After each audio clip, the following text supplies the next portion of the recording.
Hey everyone, this is Jeremy speaking from the editing booth. We wanted to let you know that once this episode is over, that you should stick around after the outro because we are going to include a section from our bonus episode we call The Secret Speech. It's going to cover a list of organizations which our guests feel like ought to be supported materially, financially, as well as organizations which ought to be resisted materially. So if you or the organization you are with are looking for the best way to support the Palestinian people, that information will be contained in that section following the outro. And if you or your organization are looking for ways to materially resist the Zionist entity in more than just ways that raise awareness, we also have that information contained in that clip as well. But without further ado, let's get to the main feed episode.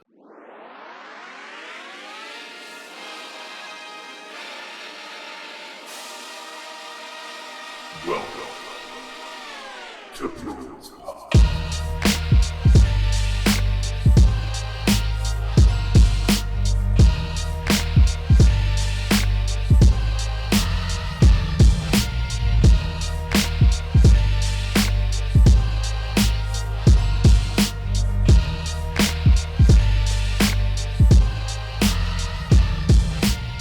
Hello, and welcome to ProlesPod, your bi-weekly dose of history, politics, and culture without the liberalism.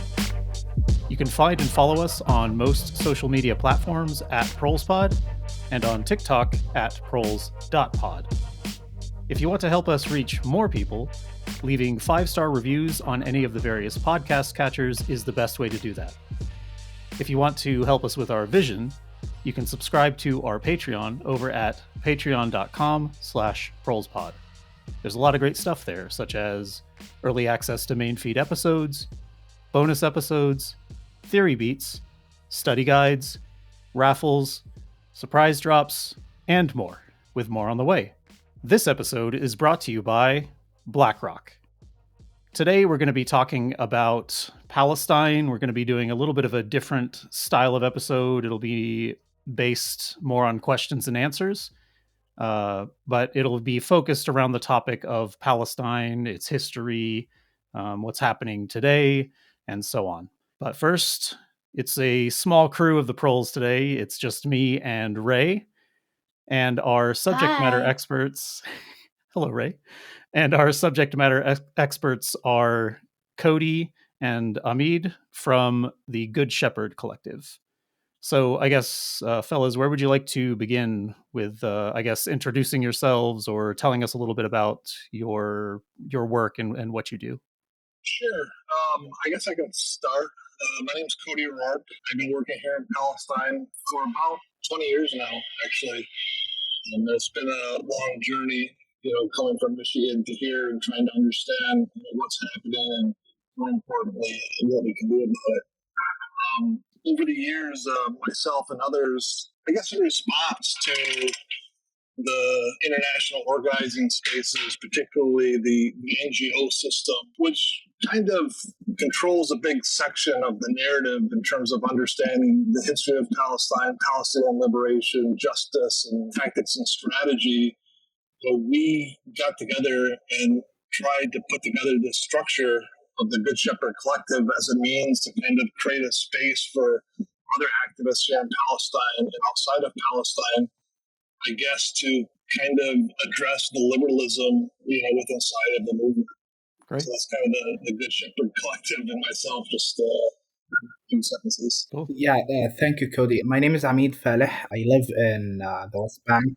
I'm a fourth-year BA student at Al-Quds University. I study political science and economy. And thank God, not the traditional economy, the more political economy type, because there's a lot of things that can be said about, the traditional way that we view economics. I joined the Good Shepherd Collective relatively recently. And the reason that I joined the Good Shepherd Collective is that, you look at the stuff the Good Shepherd Collective does, and they very much differ from any organization in the West Bank They differ from their discourse is different. The way they tackle things is decolonial. It's not tied to a donor. It's not tied to, appeasing a certain constituency. They're very much honest and to the point. And as a Palestinian, I grew up in the post-Second Intifada era, where lots of these NGOs popped up that catered to sensibilities that do not cater to actual liberation. It's a breath of fresh air to just see the Good Shepherd Collective, and I'm honored and proud to be part of it. And yeah, I'm happy to Very be. good. Love it. Yeah, we're glad to have you. Thank you for agreeing to do this. And I guess Ray is going to take it away with some of these questions. I guess, where would you like to begin, Ray? Hey, so first, it's worth it to say that the questions that are going to appear in the main feed episode, as well as in our bonus episode, are an aggregation of questions both from myself and from us, the Proles, as well as from our patrons. So just a simple reminder, if you want to ask the next question on the next interview episode, you should head over to patreon.com/ProlesPod so that you can do that. Okay. I want to acknowledge that a key part of the Good Shepherd Collective is collecting and sharing and analyzing data. And I guess the first question that I have for you is, what story does the data tell? And how is the data manipulated or obfuscated by the Zionist entity? And furthermore, we as watchers, listeners, readers, how can we sharpen our vision? How can we clarify our skills so that we know what to look for and how to engage in the story that is being told, and where we can be suspicious, where we can poke holes in it? Obviously, everybody listening to this is fairly well practiced in some degree of media literacy, but I think that there are some special challenges that are unique to Palestine and the Palestinian cause. And so that's where I wanted to start. So, for me at least, there are three things that the Zionist entity does that can tell you a lot about, how they use media, how they use numbers, how they manipulate numbers, and how they manipulate statistics. So, the first tactic Israel uses is that it discredits data from Palestinians, from Arabs, through the question of labels. So, for example, they say, when we say, more than 40,000 Gazan Palestinians died during this war, were martyred, they say, oh, the numbers are incorrect because they run, it's a Hamas-run Ministry of Health numbers. And when you look at it at face value, yeah, it is Hamas-run. But when you delve deeper into it, the question of institutions in Gaza is totally separate from Hamas as a political entity. They are run by technocrats, and the numbers are accurate. And in fact, the numbers they put out are short of the actual martyr toll, because they do not have the necessary equipment, they do not have the necessary personnel. Lots of them, unfortunately, were assassinated by Israel. They do not have the personnel or the equipment to excavate buildings, excavate rubbles, and put together an even larger martyr count.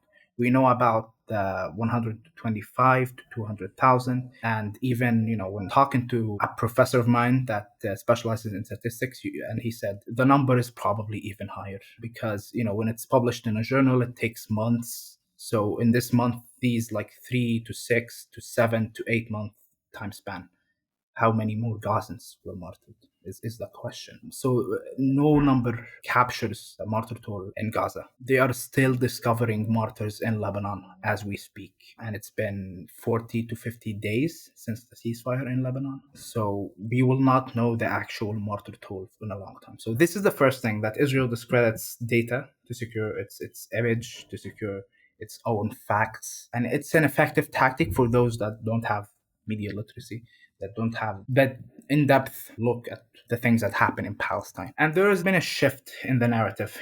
When you look at 10 years ago, nobody would believe anything that comes from a Palestinian's mouth. But now the tide is shifting.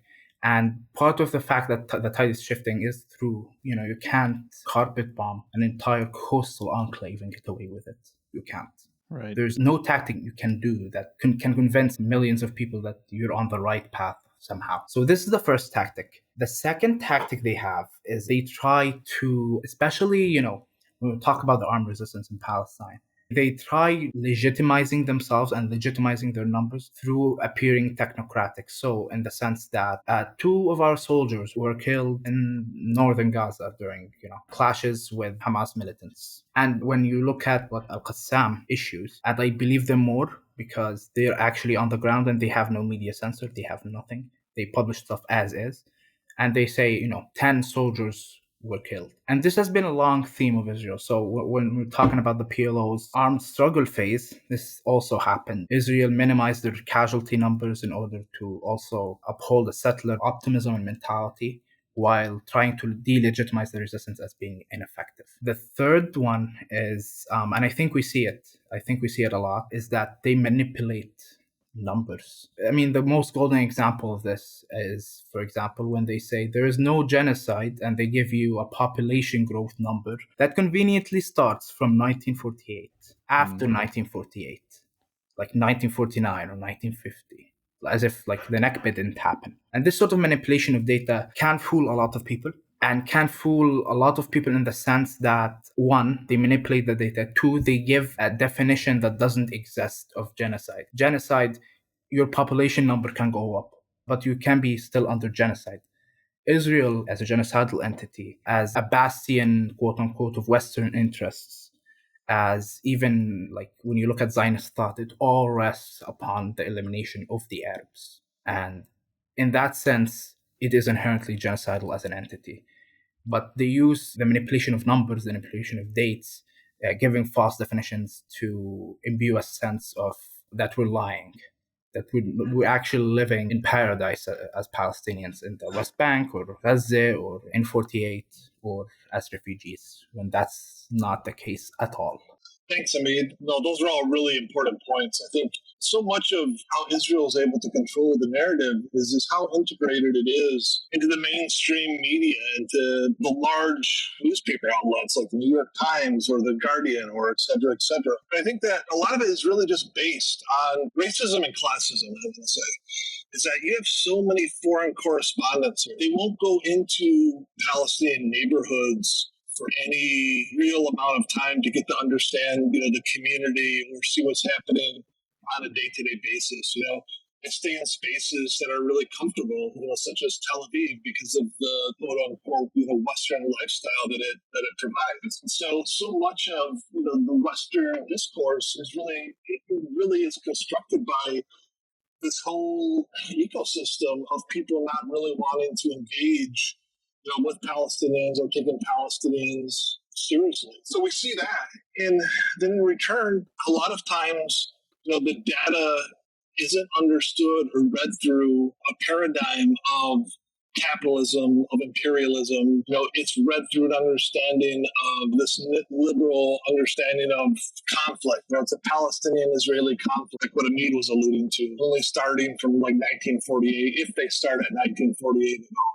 So then in return, when we don't talk about, settler colonialism and colonialism, that erases people's kind of understanding. We're not able to kind of contextualize what a settlement is and isn't. Because there's a lot of people that when you talk about Israeli settlements, what they will talk about is the Israeli settlements in the West Bank. They'll talk about Kiryat Arba or Efrat or some of these other spaces, but they won't talk about Tel Aviv as being a settlement, or Holon as being a settlement, or Petah Tikva as being a settlement. The Jewish communities inside of quote unquote, Israel.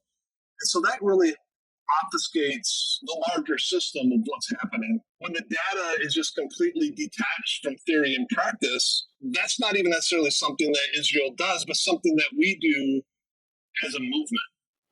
That I think that kind of also degrades our understanding and our analysis. Because I think that there's another part of reading the data that's interesting, in the sense that I was just looking over the home demolition data in the West Bank and East Jerusalem for the last several years. And every year since 2017, so the last 7-8 years, the home demolition has risen. From 2017, it was at 427 home demolition. And this year, just in the East Jerusalem and West Bank alone, it was almost 1,800. And so what we see in a lot of ways is that while all the numbers show that there's a clear escalation of colonization, ethnic cleansing, which has really culminated in a 1.5-year-long genocide, that the movement in itself isn't moving to meet the needs of the Palestinian people to which they purport to be in solidarity with. And I think that was really evident in this past election, whereas you had large swaths of the NGOs like Jewish Voice for Peace, the U.S. Campaign for Palestinian Rights, the Adult Justice Project, particularly in the United States, that they wouldn't articulate a program of community organizing which was specifically geared to hold those who are in political office accountable for the roles that they've played in animating this genocide. So what I want to say is that even though we can share an analysis that shows that things are escalating, that doesn't always necessarily translate into tangible resistance at the international level from those who purport to be an allyship with the people here. I just want to add to Cody's point that the notions of allyship and how we understand allyship, it's away from data. It's away from the question of data. But it's also not away, paradoxically. How we understand allyship is that we understand it as something symbolic and not moving through the material allyship. We can make all sorts of connections between Palestine and any other place in the world. Palestine, for us, exemplifies every other issue in the world. It's a central node to understand the entire world. I won't understand any struggle in the world as a Palestinian without centering Palestine in it.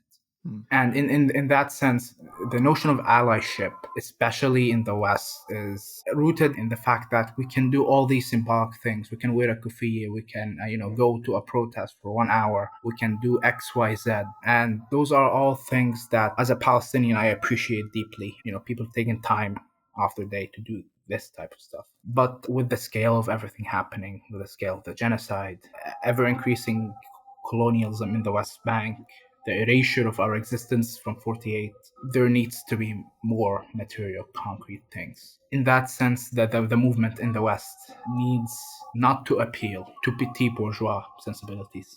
You might be branded as quote-unquote extremists. You might be branded as whatever, and you shouldn't care. You will have enemies. You need to define your friends and enemies. And I think this central question of who are our friends, who are our enemies, if answered by the movement in the West, will move them from the symbolic to the concrete. Sure. Thank you guys so much for that. That was really rich and really thoughtful. And if I can pull in a few threads, something that really stood out to me, Cody, just in response to something that you said, was this call for us to stop flattening, if I'm understanding what you said correctly and the implications of it, for those of us, especially in the imperial court, to stop flattening our own understanding of the complexities of class as they exist abroad. I think that it's very easy for us to see differentials in class in the countries that we live. But as you said, when we're engaging with foreign media, we have to be just as discerning and just as willing to see every other culture, every other group of people on the planet as people with their own class interests and people with their own class complexities that might be sort of illegible to us in the West. And we have to continue to try. Otherwise, to something that you said, we end up sort of catering to a petit bourgeois sensibility without even realizing it. Something else that I was thinking about, Cody, as you were speaking, is the way in which Israel and the conceptualization of settlements functions to sort of I'm not sure how to say it, but psychically or psychologically protect the Western imaginary, the Western mind, to give us the sort of will to believe that there can be a fair or a just colonial project and that maybe colonization was really bad before, but now modern colonization is somehow not bad. And I think that there are ways in which that which they may call Israel is a sort of manifestation of that. And then finally, something that you said early in your response, and I wrote it down, it all rests upon the elimination of the Arabs. And this sort of brings me to the next question, because there's something unique or less common about the Israeli settler-colonial project, which is finding a way not to need the labor of the oppressed, right? If we look at other colonial projects throughout history, whether it's for agricultural knowledge or whether it's for other reasons, for labor, for slavery, whatever it is, the settlers usually find a way to need the labor of those who they oppress. And in this case, the labor of the Palestinians is mostly rendered obsolete. And so the genocidal project can therefore escalate. And so I guess my question is, in this case, this sort of changes what the subject of the settler is. And I want to know more about what role do settler organizations and then the physical, like the human beings, the settlers themselves, play in the perpetuation of imperialism and the genocide? I'm just touching upon, from what I see, how the settler question is articulated by lots of Western leftists, is that there is somehow a Jewish Israeli proletariat, and that we as the Palestinian proletariat must align with. And this notion of Israeli Jewish proletariat. As a Palestinian, I go through multiple checkpoints to my university. The Jewish Israeli proletariat is the one that's holding me at a checkpoint. It's not some Israeli businessman. The soldiers that are in Gaza, they are in the West Bank, are the Jewish Israeli proletariat. And I think the notion of some sort of idealized vision of the Jewish Israeli proletariat, it emanates from the 50s and until the 1967, there was lots of talk about some sort of a socialist Israel. It's impossible for a settler-colonial project to be socialist. It's impossible for it to be emancipatory. It's impossible for it to be historically progressive. There is no way. And revamping these old theses about a potential alliance between the Palestinian and Israeli proletariat, it misses the heart of the question of Palestine, which is how every settler is complicit by virtue of the fact that their physical existence rests upon Palestinian erasure and land. And it also erases the history of Palestinians, Palestinian communists, who were in the Palestine Communist Party. They were with Israelis settlers before they were called Israeli settlers. And when the Soviet Union told the Palestine Communist Party to Arabize, most people who opposed the Arabization project of the Palestine Communist Party were the settlers, because they feared their own position in the party and their own privileges. And they all had these, racist theses about assumptions about, how Arabs are like one social step behind. We're feudal in nature, and we love the Bashas and the Mukhtar, and we're not historically progressive to be intellectually communist. So these things have been tried before. There's no need to reinvent the wheel. There's no need to talk about a mythical alliance that won't exist because every settler is complicit. Well, and this is, if you want to draw a parallel, there are many people who believe that there were atrocities committed on both sides of the US or Canadian or, other settler colonial projects. And, this is factually true, but the atrocities committed by the settlers themselves were in service of displacing people from their homes. And the atrocities committed by the indigenous people here were in defense of their traditionally held lands. And so it always makes the settler the aggressor and guilty of theft, at the very least, if not murder and other, violent actions in service of the settler project. So these are not equivalent. You know what I mean? Like, even if they were the same acts committed in the same way against the same sorts of populations, the settler is always the aggressor, and the indigenous people are always on the defense. Exactly, and it touches at the heart of the point that within the history of Palestinian struggle, and you could look way back to the PLO days, we never treated them as they would treat us. And it's not, we're not morally obligated to be kind to them. They're settlers. Sure. So, for example, and this is back in the PLO days, in 1982, when Israel invaded Lebanon, the Fatah, the main faction in the PLO, took like 6 Israelis or 8, I don't remember, as prisoners. And when I look through the archives, and when I look through, because I'm also doing my BA thesis on this history, when I look through the archives and what these Israeli prisoners had to say about the entire period that they were held, they had nothing bad to say about their time in prison.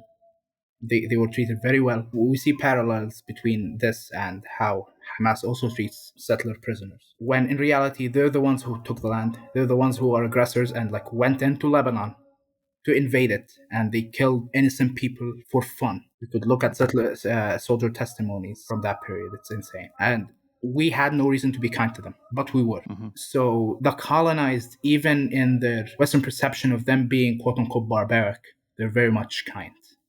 And I don't understand how, when you're a fighter and you have a settler in your head, that you're kind to them, but we were, and we are. The resistance is kind to these settlers. Yeah, thanks. I think that a lot of good things have been bubbling up, especially, I think one of the things that you folks do really well on Proles is really kind of tease out how theory really kind of materializes in the material world.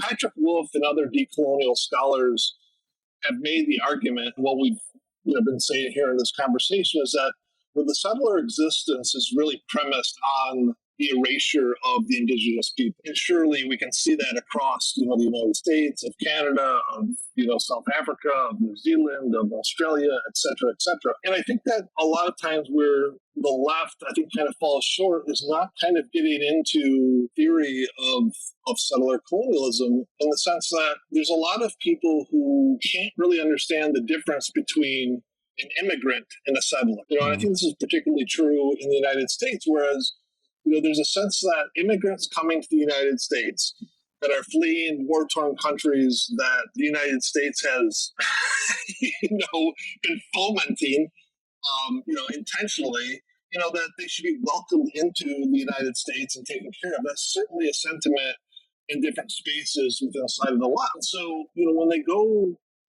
turn around and look at, the horrors of the Holocaust and anti-Semitism across Europe, they are quick to see the parallels of immigration, and it's very easy to understand Zionism as being a story of immigration. And so I think it's important to, as difficult as it can be, is to point out that the main difference between being an immigrant and being a settler is settlers move with the express purpose of colonization. They're connected to institutions. The World Zionist Organization, for example, is an official part of the Israeli state. The Jewish National Fund is a part of the Israeli state.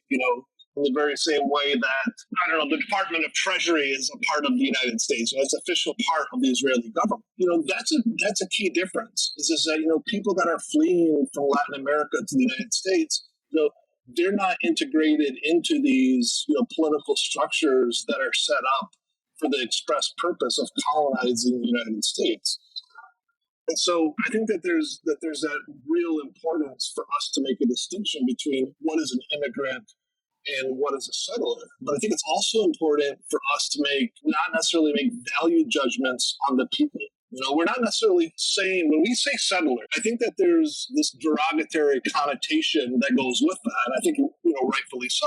But I think it's important to understand is that this is more like an analytical definition. We're not saying like this settler is a bad person or they're a good person.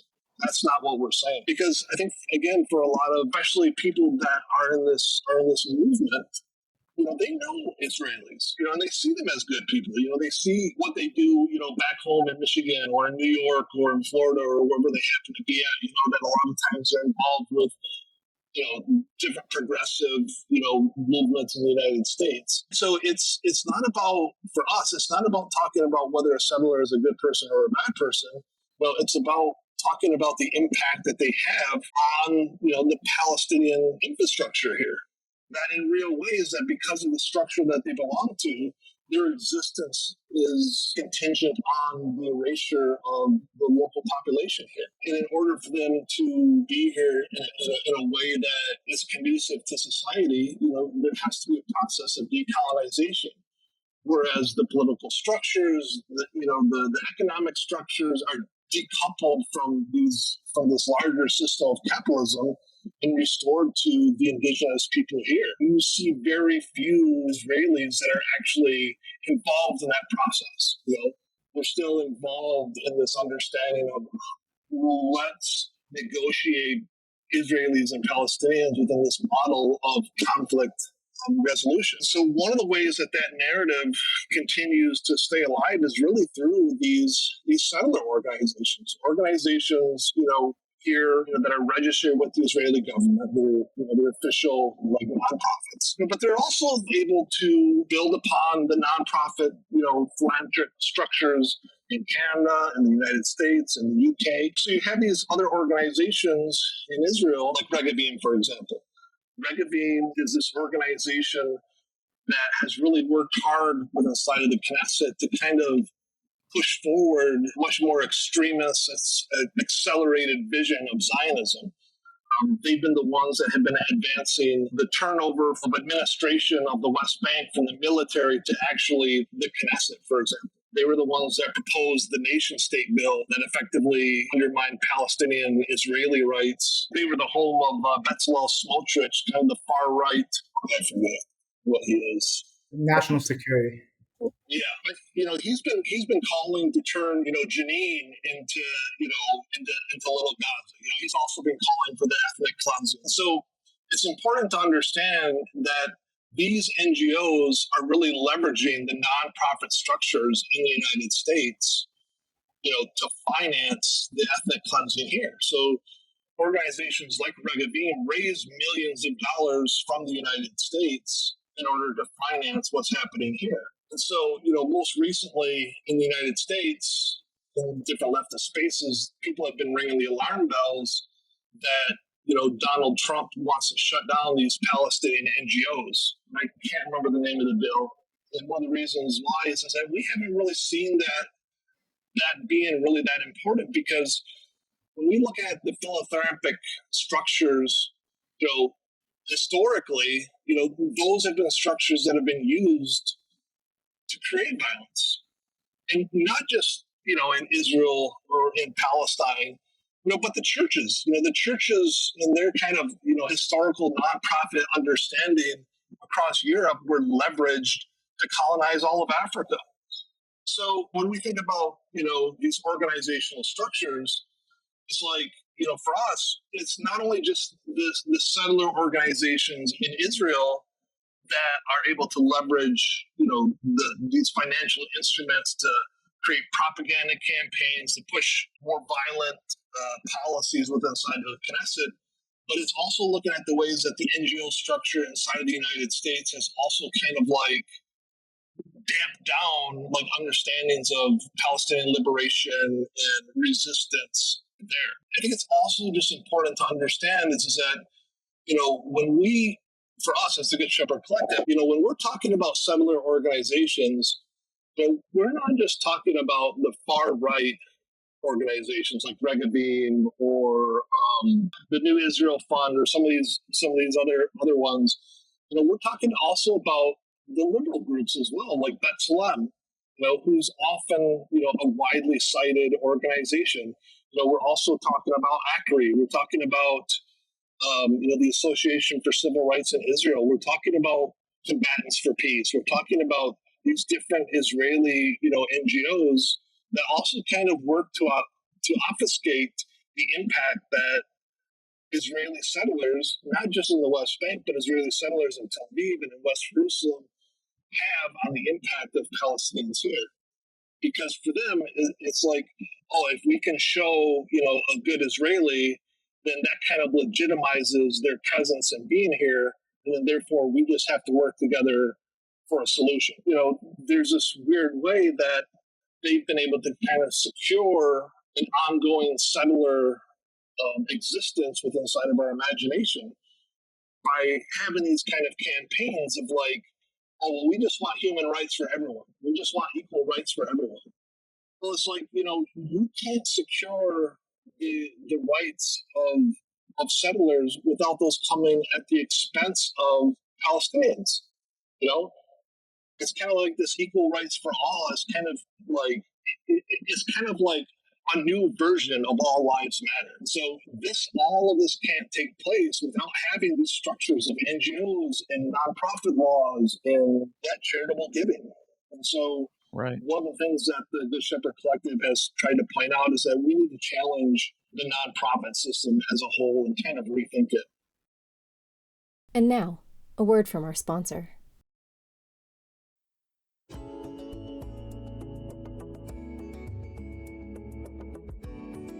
When you look around, seeing ongoing genocides, climate catastrophe, and ever-increasing precarity, do you ever think, hey, should we maybe profit off of this? Well, someone does, and they're our sponsor for this episode. BlackRock is a something-something investment, something-something fiduciary, something-something future. By putting the ass in asset manager, they've found a way to extract every possible cent off of every possible man, woman, child, genderqueer person, animal, vegetable, and mineral. They now have black and brown people in their stock photos, so you know they're legit. And they've gifted us with this special one-time offer for you, the listener. If you just willingly give up your soul to BlackRock, they will still kill you, but kill you a little bit later. Hey, that's a steal. Thank you, BlackRock, from all of us at Proles, because our sense of humor is a direct result of the trauma of the poly crisis, and without you, we might have clean air and an end to extraction, but we would also be less funny.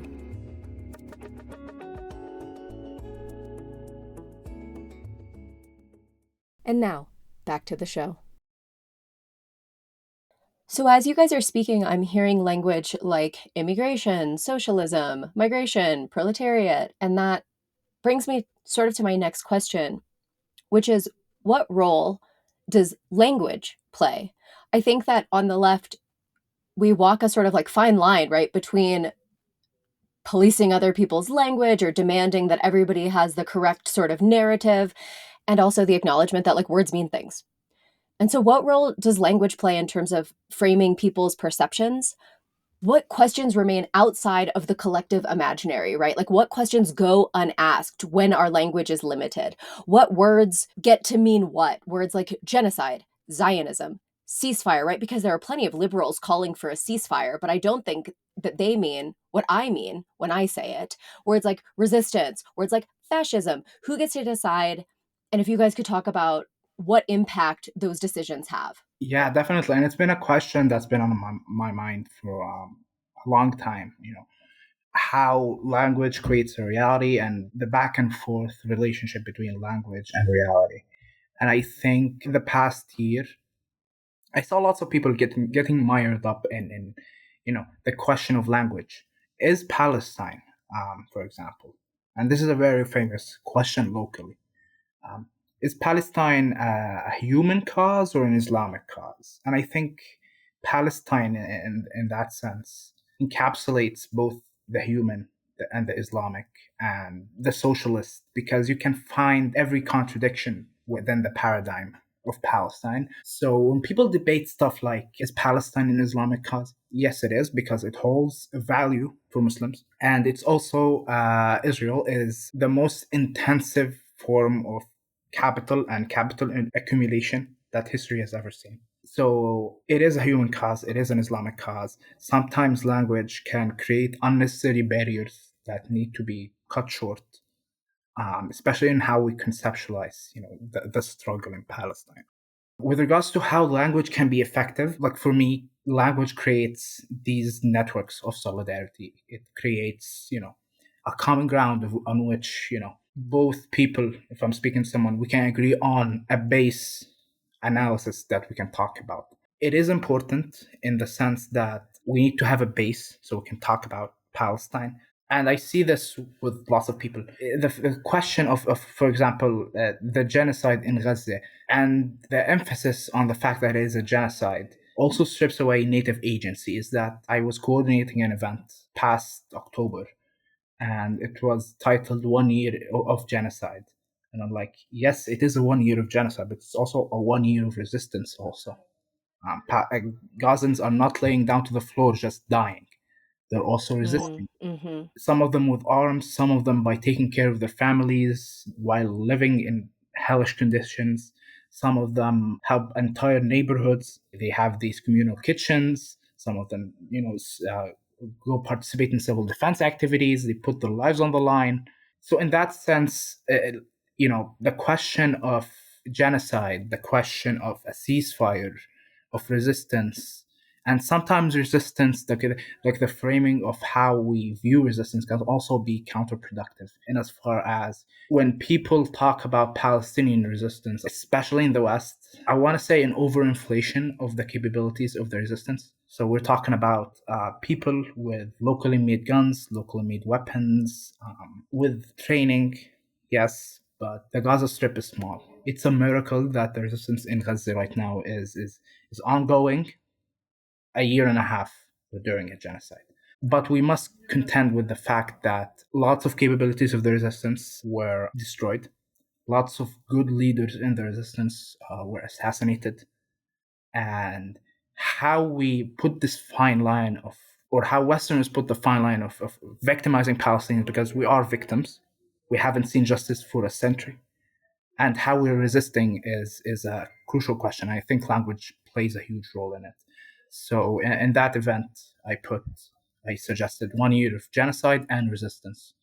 This way, we're not passive.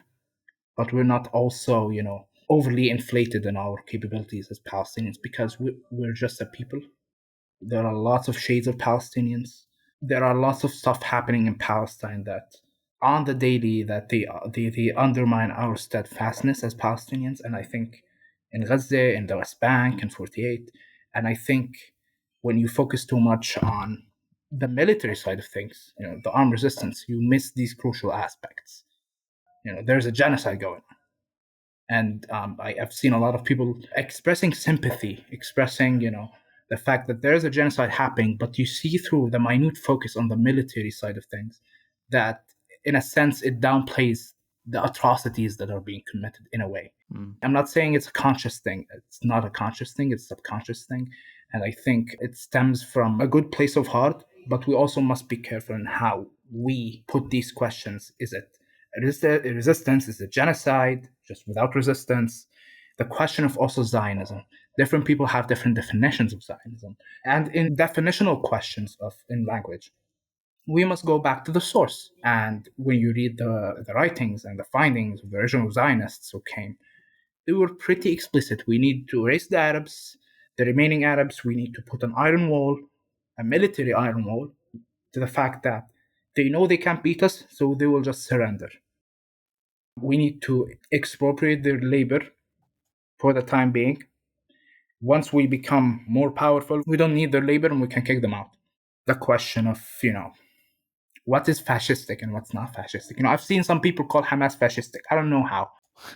It is a very contentious thing because you see people that call Israel fascistic and Hamas being a liberation movement, which it is.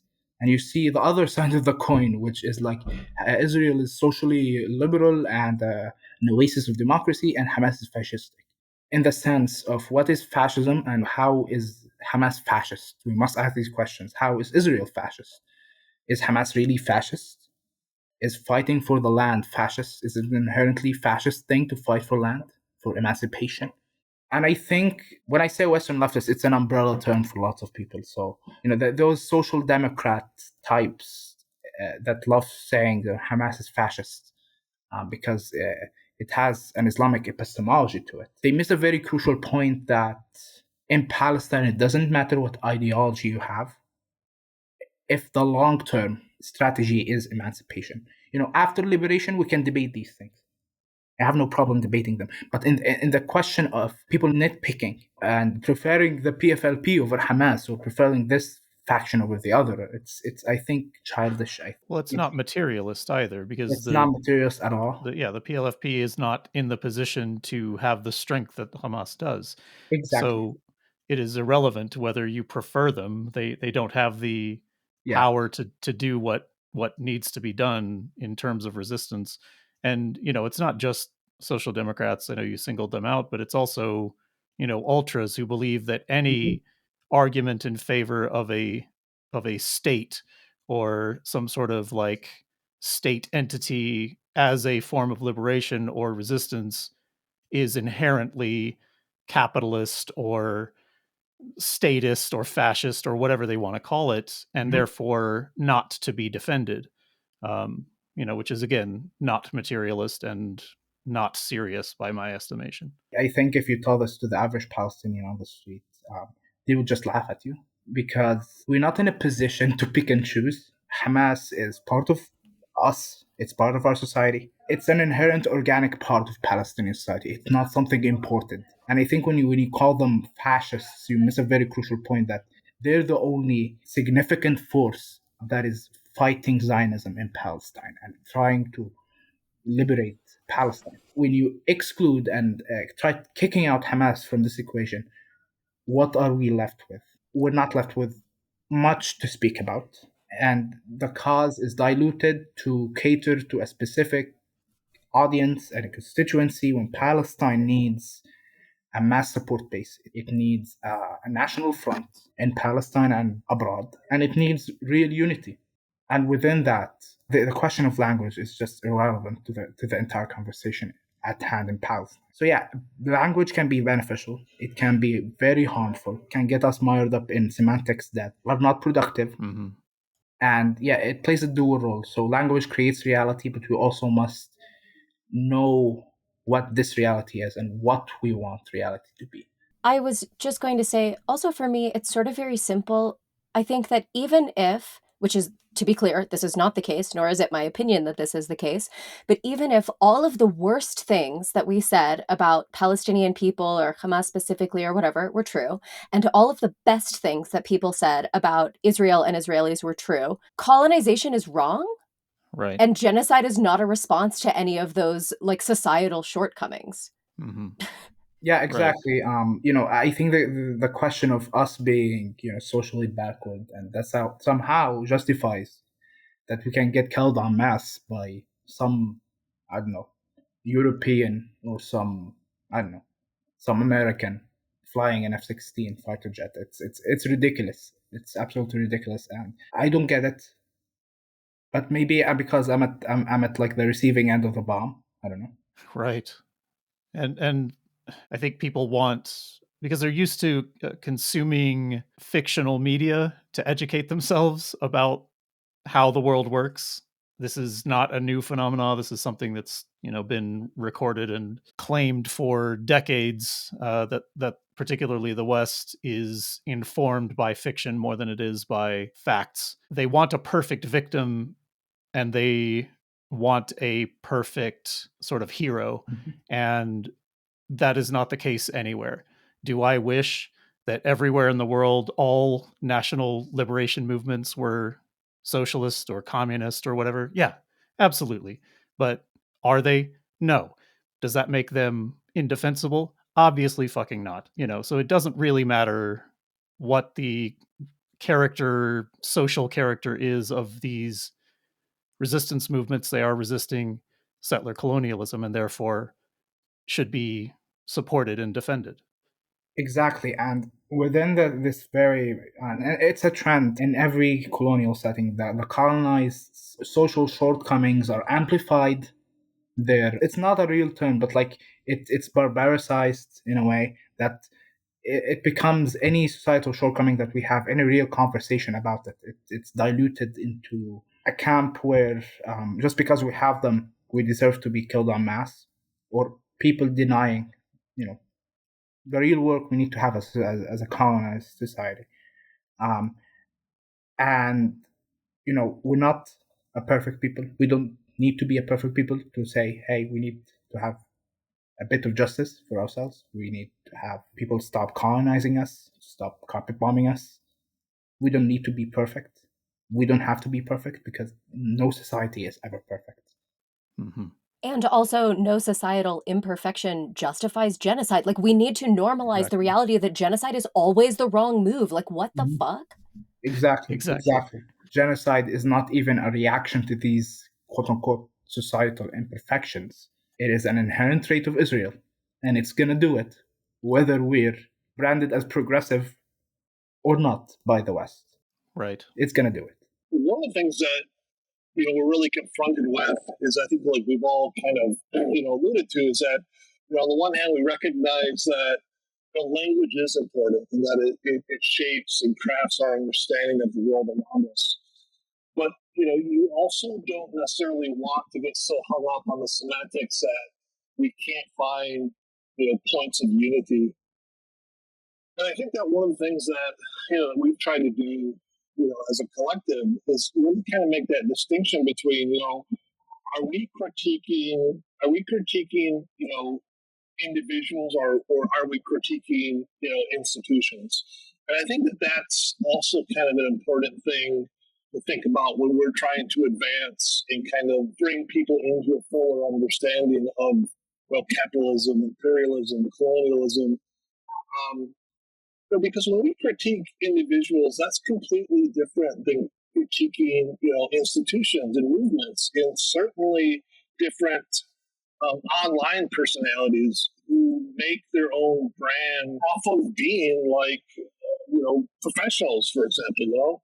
So it's like when we see an email coming out from an NGO, it's important to understand when we're making that critique, it's also with the understanding that email, that language is chosen as a matter of policy.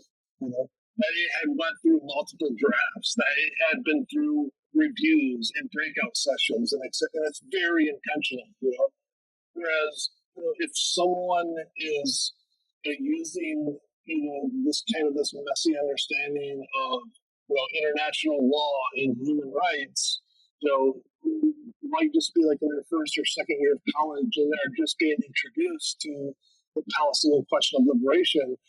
But clearly, those people deserve and need a different sort of engagement than institutions who are doing this as a matter of strategy and policy. And I think that, one of the things that we routinely are also confronted with is that there's a large part of organizing that is social. We get into these spaces because we're fighting for, a common good. We're with friends and people that we share, our vision. And we don't want to get into these spaces and then be critiqued, but then also get, kicked out of these spaces for being, the rabble rouser, being too radical. And so I think that there's a real issue of going, these movements that we're a part of, that yes, it's important that, that they're social, that they're engaging, that, we're finding, fulfillment out of it, that they don't end up becoming an end in themselves. That it has to be a reminder that the Palestinian people, are the reason that we reside in these formations.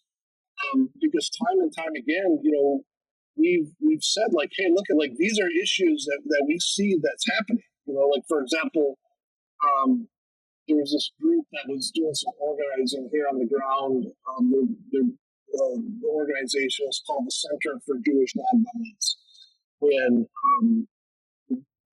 one of their directors is a Zionist. He wrote, Daniel Roth wrote an article in Jewish Currents talking about how he is a part of the Zionist movement.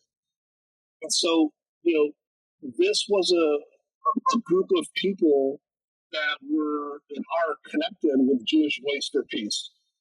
And had members of several of the board members of Jewish Voice for Peace were actually founding members of the Center for Jewish Nonviolence. So when we, talked with Jewish Voice for Peace, it was hey, look at the head of this organization that your board members are a part of wrote this long article about being a Zionist. That they're having dinners with the World Zionist Organization inside of these Palestinian communities. This isn't right. You can't call yourself an anti-Zionist organization, but then having your people also under the banner of Jewish Voice for Peace, engaged in this Zionist propaganda. And it's hard, I think, for people to be willing to confront, I think, these spaces because of the backlash that it can have for yourself as an individual, for your organizing agenda. So I think that we have to understand that there's certainly value in it, there's risk in it, and ultimately understanding when to challenge language in the production really comes down to reminding yourself that, you're doing this because it's inherently wrapped up with the liberation of the people. As we start to close this main feed episode, I guess the final question that I think is worth speaking to is, could you describe a little bit about Palestine's economy, both in the last several years and now recently? That's a great question. And when we talk about Palestine's economy, we must go back to the 1900s, and we're going to tackle, I guess, it's going to be a long answer. We're going to tackle two portions, the Zionist economy and the Palestinian economy. And starting with the Zionist economy is crucial also to understanding the Palestinian economy. For Palestinians, for the longest time, just like any other place in the world, we did sustenance farming as a part of a larger trend. The Arab region was open to European markets. So our own modes of production were geared towards not sustenance farming, but cash crop farming. And it is crucial to understand Zionism within that shift from sustenance to cash crop. When people think of the Zionist movement, they think of this movement that was destined to succeed for some reason. And I think through the process of just relaying this history, we would see that the Zionist movement had as much of a chance of failure as it did of success. And it's only through the institutions that supported them that they succeeded. So it ran through 6 primary phases in its own economy and its own labor relations with Palestinians. It ran the first phase, 1882. Jews came in from primarily Eastern Europe. They came in wanting a European lifestyle. And they came in as like curious settlers that wanted to settle this land. Like they were genuinely curious about, what Palestine is. So they bought land, they had farms, they cooperated with Palestinians, and they sort of copied their agricultural style. So they conducted, dry crop farming. Our methods of dry crop farming and the crops we grew and our own climate didn't meet the standard of living that they were accustomed to as first Europeans, second urbanites. It's hard to convince an urbanite to adopt a rural lifestyle, especially in the Arab region. And within that, lots of Jews left. The second phase started around like the 1890s to the 1900s. It was marked by the first institutional sort of support for Zionism, the first real support for it, and it's through the intervention of Baron de Edmond Rothschild, and he rescued the issue of labor that those European urbanite settlers can't farm and they don't want to farm, and he funded ethnic plantation colonies all around the place. So Palestinians would work on these plantations, they would get a wage, and it relied on very minimal Jewish labor, and it was completely sort of afloat by Palestinian wage labor. And eventually it sort of transformed to the third phase, where those ethnic plantations were not making a profit despite like paying Palestinians a meager amount of money for the cash crops. So support for it by Baron Edmund Rothschild was dropped basically, and lots of settlers during that period that came, they left again. And for its part, what's the role of the World Zionist Organization in this? They actually refused to help the settlers in Palestine. They did not want to purchase land before receiving political guarantees from the imperial powers, Britain, France, Germany, or the Ottoman Empire for the continuation of the Zionist project. So they said the Zionist project is unsustainable in this condition because we have no political guarantee that the Ottoman Empire or anyone else will support our endeavor financially and politically. So in that phase, it was the Zionist project seemed to have stopped, kind of, and we're talking about the 1900. The fourth phase was in the 1900 to 1905, and it was marked by those remaining settlers embracing the quote-unquote Arab wages in the fledgling plantations that were no longer supported by anyone, and they lived a quote-unquote Arab lifestyle. So they were slowly getting accustomed to the conditions of Palestine, in a sense. But again, these attempts were abandoned, and the labor question was put in limbo until like 1905 to 1909, where the concept of the Hebrew conquest of labor was sort of cemented in Zionist political thought, whereby the modality of settlement changed from being on an ethnic plantation to a pure settlement, pure Jewish Israeli settlement through Jewish hands.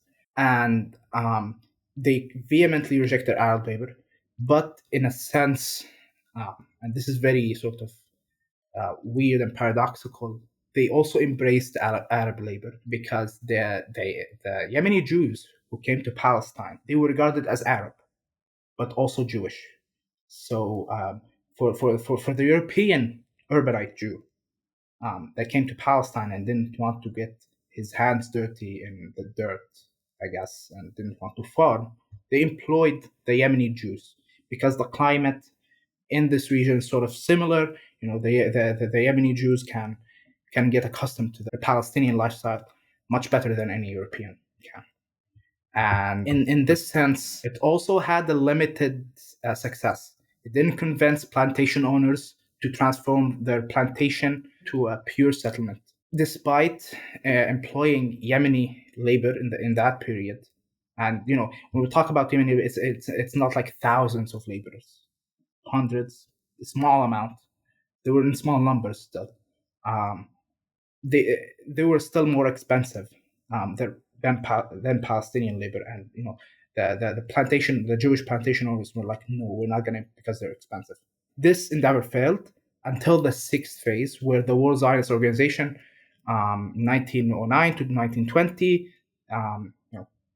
lots of stuff happened during this period. They got their political guarantee, the Balfour Declaration, the dismemberment of the Ottoman Empire, British occupation of Palestine, and the World Zionist Organization actually emulated a model of settlement from Prussia, which is the Prussian Junker model of settlement, where it put a certain landed elite in control of the micromanaging of labor, but also making the World Zionist Organization buy the land, give them the land, and tell them, that you need to only employ Jews in this. This last endeavor sort of rested on three pillars: internal colonization, land nationalization, and cooperatives.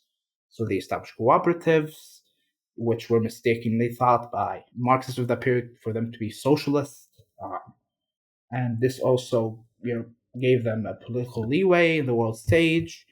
And within that, Palestinian labor was rendered a surplus. Therefore, we were ripe for genocide. 1948 happened. And within that, one can see the through lines in Gaza ever since 2005, when Gaza was liberated, when Israel withdrew from Gaza. The question of Gazan labor was denied by Israel. So Gazans used to go to 48 and work. But within 2005, it was closed off. No one was allowed in 48. And, Gazans were rendered a surplus. And within that, everyone saw the horrific scenes of, the 2008, 2009 war, aggression. They saw the 2014 aggression. They're seeing a genocide right now happening. And when we're talking about the West Bank, Israel is still unable to solve the labor question in the West Bank. This is why the West Bank is not being under genocide in the same intensity that Gaza is, because they're still reliant on West Bank labor, despite the closures, the post-October 7th closures. They're still reliant on it.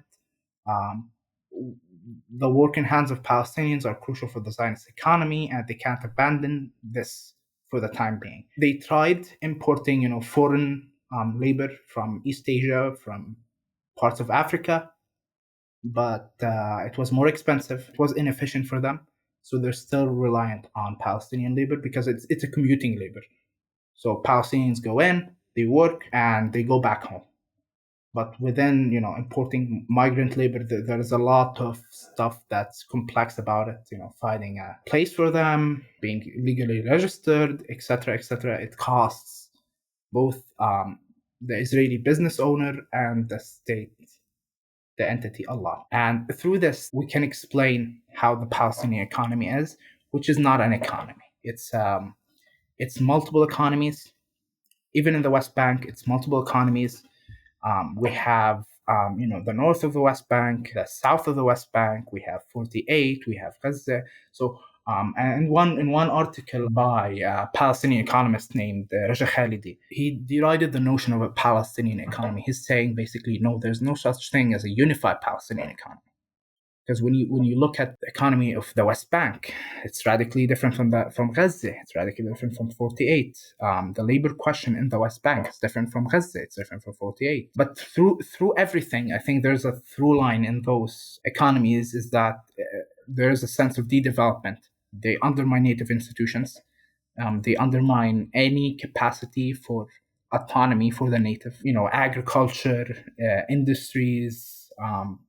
Most famously, the Oslo Accords also put a dent in any meaningful agricultural or industrial prospects of the West Bank because the Paris Protocols were ratified. It puts us in an internationally recognized status quo that isn't so different from the status quo we were in under military occupation, which is like a customs union between the PA and the Palestinian Authority and Israel, a set a VAT tax rate that the PA simply agreed to. It's a fixed VAT rate from the 90s.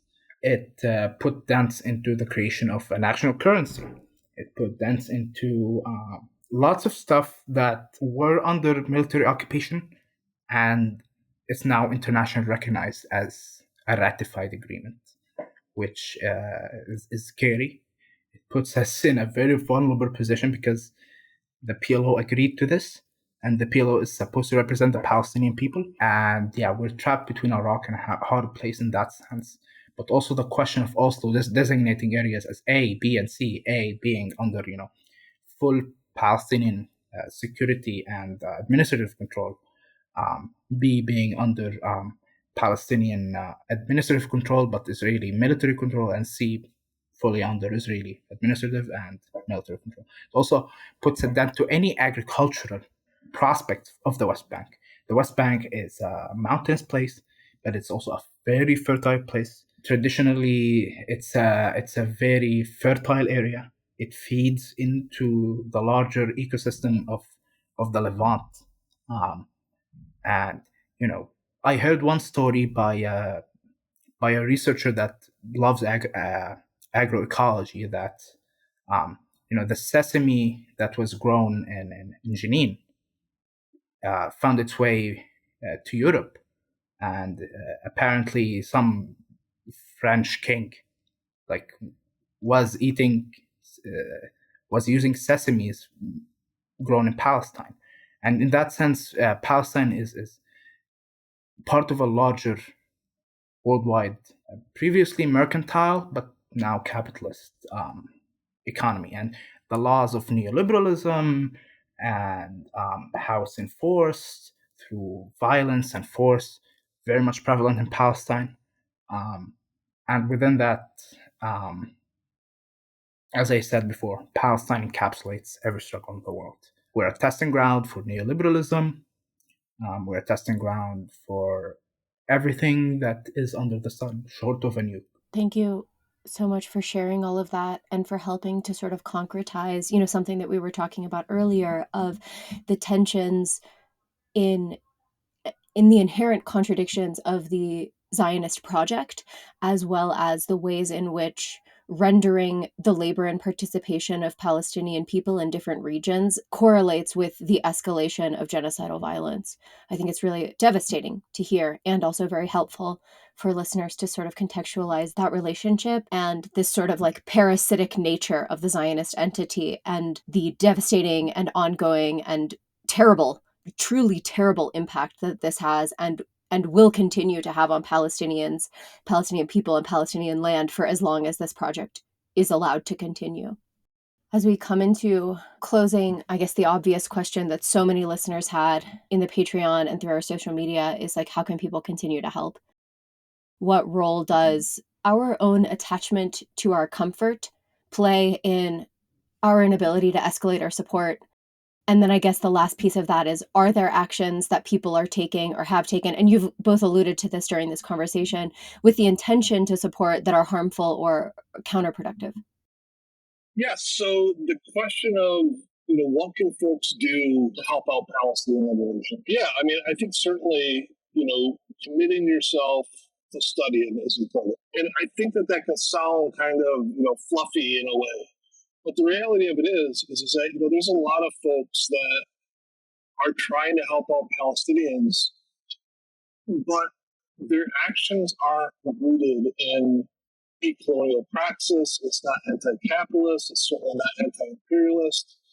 And so, in various ways, is if you don't engage with, you know, like educating yourself about the real nature of what's happening, you can disrupt a lot of what Palestinians are trying to do in terms of sharing their narrative, sharing their analysis.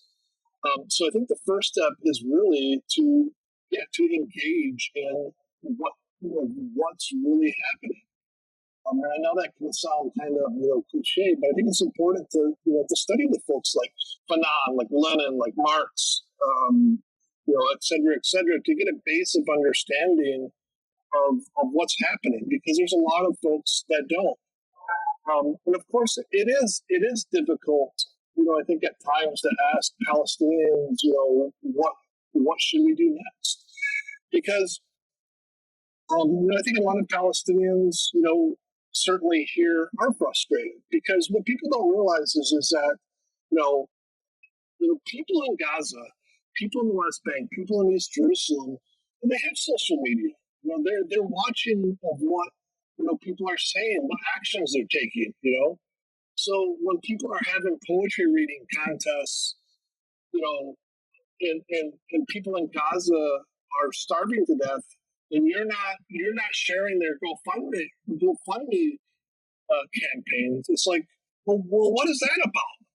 Well, you say that you're wanting to help out, but what material ways are you helping out? Because so much of the activism in outside of is about how can we be Palestinian in public, or how can we be so it's about like being visible in spaces in the United States. How can Palestinians be visible in the university, whereas Palestinians here need a disruption of material ways that finances flow? And one of the things that the Good Shepherd Collective has been pushing forward is trying to get some of these nonprofits that finance the work here to have their 501c3 status dissolved in the United States and their charitable status revoked in Canada. We've been working with some folks in Canada for several years, and we've made headway. Where several of the organizations in Canada that enjoyed nonprofit status, had their charitable status revoked. So it's really about understanding how do we disrupt the structures rather than doing things symbolically. And and that's not to say that there's not value in these cultural actions around Palestinian heritage and culture, but that can't be the base of your organizing. It really has to be moved towards how do we get Palestinian communities material assistance, financial assistance? How can our actions actually disrupt the legal structures that facilitate imperialism? How do we change policy even with inside of the smaller institutions that we're a part of that are complacent in this? And I think a lot of this has to do with a lot of our own self-reflection, because it is hard because there's such a power imbalance. I've over the years I've watched so many internationals come here and go, what do we need to do differently? And it's really kind of a loaded question, because on the one hand, the Palestinian speaker will always say, if I tell the truth, then this group might not come back. If I'm honest, if I'm blunt, I might not get invited into the next space. It's what can we do can be such a loaded question. What we can do is really about studying and understanding those dynamics. We also have to take responsibility for ourselves as well. Just adding on to Cody's comments about that, Palestinians, people on the ground, I don't call myself a person on the ground, even though I live in Palestine, because it also it puts a certain heroism into this, and I don't like this attitude of Palestinians being looked upon as either heroes or victims, or just normal people. I think no Palestinian has a ready-made recipe for what people should do. People should do what feels right, what feels that brings material change, what is actually beneficial. And as Cody said, like if Palestinians are blunt, they're gonna say stuff that people will not like or will take issue with. And in such a devastating genocide, Palestinians living in Palestine are as clueless about what to do as anyone else. And I think that should be realized through everything, is that the average Palestinian on the street is as clueless about the future, the present, as anyone else, especially in the West Bank. I guess the point I want to get across is that do what feels material. We appreciate the symbolic. We appreciate the poetry classes. We appreciate. I saw some event that people like recreated Ghassan Kanafani's office. I appreciate it, but we need to move beyond the symbolic, because the intensity of the genocide, the intensity of the logic of elimination by Zionist colonialism necessitates that there needs to be real material action on the ground. One notable example of this is Palestine Action. They're moving beyond the symbolic to the material. Oh, thank you so much for that. And to close out, a final question from a listener. What is your favorite Palestinian food? Wow, it's hard to narrow it down just to one. You know what I really like is what a kind of it's basically like grape leaves that's wrapped around rice, and sometimes it has meat in it. Mm-hmm. I don't know what it is, but it's like if I can get a plate of those, I'll eat them all. For me, it sounds weird in English, but it's called uzi.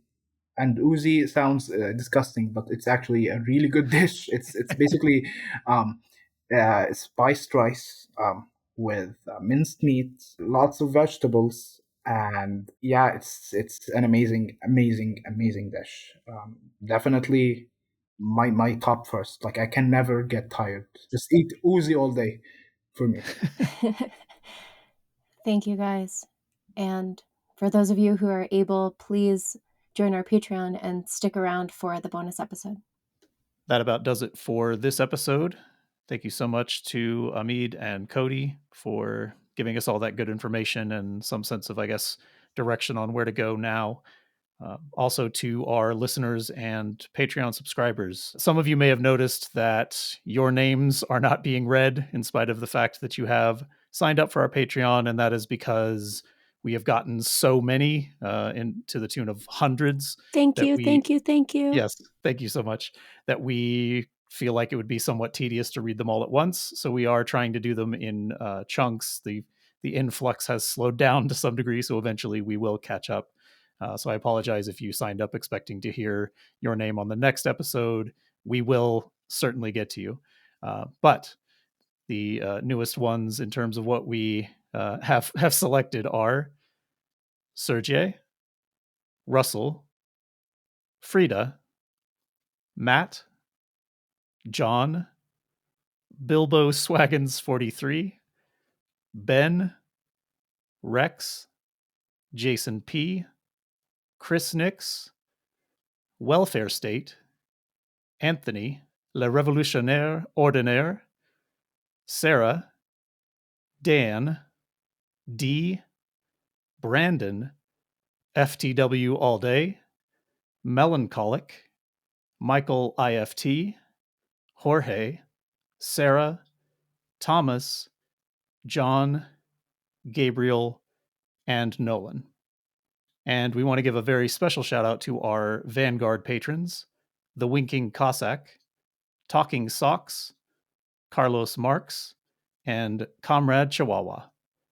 Once again, if you'd like to subscribe, you can do so at patreon.com/ProlesPod for free. If you have questions, comments, or episode ideas, please email us at ProlesPod@outlook.com. Please follow, review, like, all that algorithm stuff, and we will see you in 2 weeks. May the specter haunt your streets, and solidarity forever. Death to America and to Israel. They envision the entire world Sovietized communist style. Communist style. Communist style.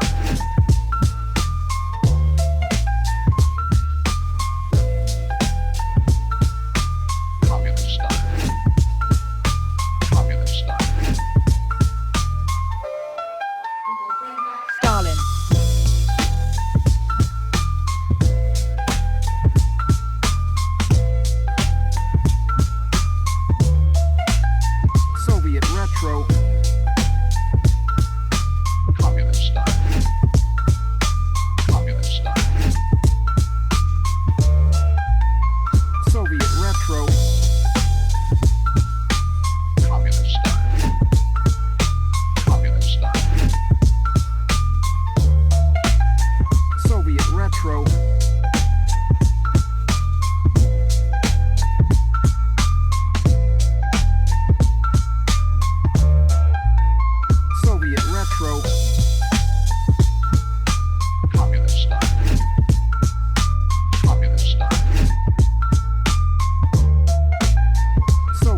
retro. Communist style. Communist style. Soviet retro. Communist style. Communist style. Soviet retro. Communist style. Communist style. Stalin. Stalin. Stalin. We will bring back Stalin. So we kind of talked about this a bit or hinted at it during the main feed episode, but what organizations do you two feel like are worth supporting, backing materially, financially, in whatever ways can be done by our listeners? And then also, what organizations which support the Zionist entity should we be targeting for direct action sort of in the inverse? So I suppose if people are in the local area where these organizations are based, they can kind of focus their attention on those. Sure. Well, I mean, I can start with that.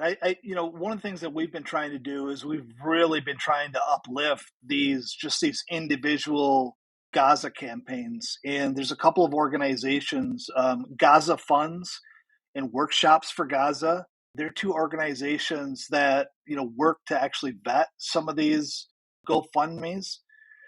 Because right now, I mean, just ensuring these families have food, is so much more important than any sort of organizational building right now.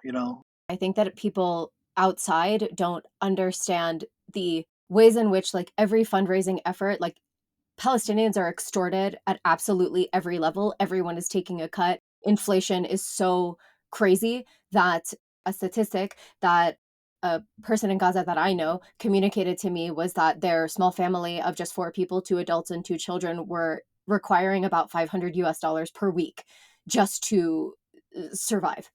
Yeah, no, for sure. And in some cases, it's even more dependent on which neighborhood you're at in Gaza. And I think that it's just so important at so many different levels to give to families in Gaza right now. There's the practical one of, like you said, just ensuring families can eat, but there's also that ideological thing of going we're not going to keep investing in these liberal NGO structures, so Yes. not giving to them, it also creates this culture of, let's build a culture that's outside of these state regulations, to the best we can. And of course, GoFundMe and these other things, they're still regulated by the state. And there's been several Gaza campaigns that have been deplatformed. And even us as an organization, we've been deplatformed. Also, the irony of so many people saying, well, I feel nervous because I don't know which of these GoFundMes are legitimate. I don't know which of these families are real. And I'm like, well, you know that all these NGOs are not. So. Right. Yeah. And I think that's the other piece of it is that, just donating to these, it also fights against racism in a way of why can't a Palestinian that's in Gaza just start up a GoFundMe page? Why do they need validation in so many different ways as opposed to people in the United States? Oh, this person has cancer. We don't go through the same vetting process that Palestinians are subjected to. There's also that part of it of just donating to these campaigns also kind of disrupts that part of it as well. And kind of feeds into what we were talking about before, the narrative of the perfect victim, right? You hear stories of people, or I have experienced stories of people that say, oh, well, this person that I was donating to, they said that they had 8 children, but they have 6. It's like, who the fuck cares? Are you fucking serious right now? Yeah. You are looking to discredit people on any, first of all, people who are largely using Google Translate to communicate to people. Why do I care? Plus, and I'm speaking about Palestinian culture, I think the GoFundMe culture that's prevalent in America is not prevalent in Palestine. Even between relatives, if someone is struggling financially, they won't ask for help. We have this sort of view that if you ask for monetary help, you're begging. So In that sense, when somebody sets up a GoFundMe, they must have gone through a lot of shit to finally actually, set up the GoFundMe. We come from that culture. It's not easy for us to ask for money. Money is a very sensitive issue. And when people say, well, I don't know what's fake and what's not, as Cody said, you wouldn't ask that of a European, you wouldn't ask that of an American. It's the notion that we are somehow, even if implicitly, beggars, and we're not. Money in Palestine for Palestinians is a very sensitive issue, and lots of people who set up GoFundMe's and lots of people that I talked to went through hell before setting up the GoFundMe. Now, which is real, which is fake? I don't know. Which American GoFundMe is real and which one is fake? Right. Maybe that needs to be answered first. And again, all of the organizations that we've spoken about before that Westerners sort of implicitly trust are, to some degree, I don't want to say fraudulent in that the organizations themselves don't exist, but like launder money for the Zionist entity. And so like those organizations are fake. Those organizations and the NGO industrial complex in aggregate exist to perpetuate their own existence, not to perpetuate liberation. So you already know that that's fake. I would put my trust in somebody who's asking me directly for their family than I would in this large organization that I already know does not exist for a liberatory purpose. This is my personal opinion. No, absolutely, yeah. And like aside from GoFundMe's, Palestine Action does a lot of stuff on the ground. They set up a fund. Anyone can chip into it to contribute to any lawyer expenses they might incur, anything they might incur in their advocacy missions, I want to say, because they are, for all intents and purposes, missions. And lots of people put their entire life and careers on the line for this type of stuff, and I think it's important to aid them and help them. It's a very noble cause. It challenges state hegemony. It challenges the military-industrial complex that Israel has built in the West and with the West. And I think it's a very, very noble cause. So Palestine Action, GoFundMe's. There are also lots of like accounts on Twitter, on Instagram. One that comes to mind is called Ahl Gaza. It basically distributes food to the people of Gaza. It's a very reputable grassroots organization, and they do a lot of good stuff on the ground. Definitely. We just have the other side of it, like the organizations that we should be resisting, I suppose. Sure, yeah. So one of the main organizations actually in the United States, it's called the Central Fund of Israel. It's registered in New York. It has a 501c3 status, and they kind of act as, in the nonprofit world, as what they call a physical sponsor. They raise money for all of these other kind of like non-registered organizations in Israel. So, for those people who are in New York, like that's clearly a good target. But it can't just be a protest. Like people have to submit complaints to the Attorney General to actually have them lose their status, because it does make a difference, to think about what are the laws and the policies that we can change. There's others as well that are registered in the United States that I think people should also focus on. One is called the Hebron Fund. And again, it's also registered in New York as a 501c3. And the Attorney General can actually revoke the status of those. The Hebron Fund is an organization that raises money for the settler community in Hebron, which is one of the more radical type of settler communities. It's home to who's that settler from Hebron? Itamar Ben Gvir. Yeah, Itamar Ben Gvir. There are a lot of well-known settler names, so I was confused. Yeah. So this is an organization that also brings in millions and millions of dollars to the settler community in Hebron, which of course has these violent campaigns against the people there in the old city of Hebron, which I lived there for several years. Atera Kohanim, this is an organization that tries to buy Palestinian lands in East Jerusalem, files legal injunctions against Palestinian homeowners who try to take over their homes. And then another one is the Ir David Foundation, which is another organization that works explicitly in the Palestinian area of East Jerusalem in a community called Silwan. They also raise in millions of dollars to try to push Palestinians out of their homes. And these are all, again, all organizations that are completely legal and enjoying all the benefits that comes with being a nonprofit entity in the United States and in Canada and in probably the UK as well. And you can find a lot of that information on defundracism.org.